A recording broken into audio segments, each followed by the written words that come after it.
Or if you want to join our Prime program, we have a lot of students that are already doing this, that are actively selling the options, and you can even ask them. It's real. It really does work. And That's drboyceprime.com, drboyceprime.com. Now, Melvin's asking, how do we build up the capital base? Time and money, time and money.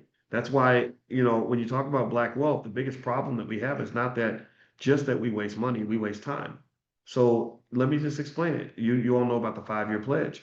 So if a person has a family like yours and they understand where wealth comes from and that wealth is the goal, not just a good job, then what they're doing is they're preparing their kids for the future. And this is something that I, for whatever reason, some of us don't do that. I don't know. I guess it's for the same reason we don't eat healthy and stuff like that. And I'm not judging, but that's probably the society we live in. And so if you are preparing for the future, then what you do is you're buying stock for that child when they're little. You're buying stock for the family when they're little. So it's easy. It's very easy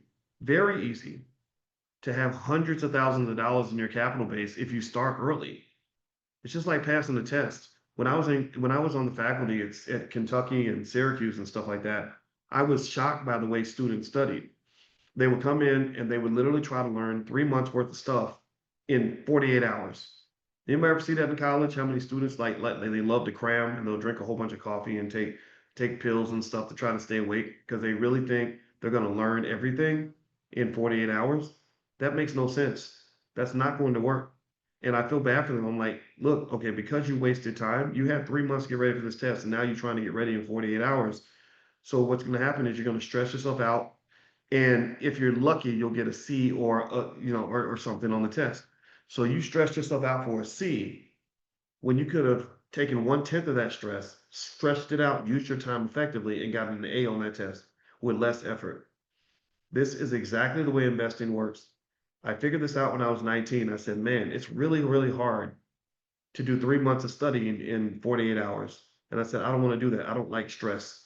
So what I did was I actually changed the language. I call it, instead of calling it cramming, I call it jamming.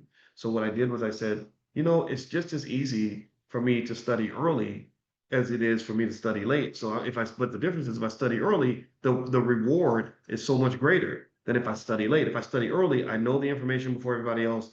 I can pass all the quizzes. I can learn the material slowly. And by the time the test comes, I'm way ahead of everyone else and I'm going to do well. And so I would, right after the previous test, I would take all that energy and I would study, study, study. And people say, why are you studying so hard? I say, well, because I want to get ready for the test. They say, well, when's the test? I say, it's in 2 months. Why are you studying now? Well, because I want to be ready. I want to be prepared.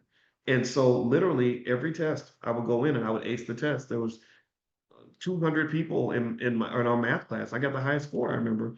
And everybody was stressed out for the test. I'd never forget it. Everybody was going to class. They had their pencil and their stuff and whatever. And I was on the basketball court. They were like, how are you on the basketball court when the finals coming up? I said, because I'm already ready. I already prepared. And I walked in there, basketball in one hand, pencil in the other. I kid you not, I had a pencil and a basketball. And I was in my shorts and I was sweating because I just walked off the court. I sat down on that test and I got the highest score in the whole class. But here's the crazy part too.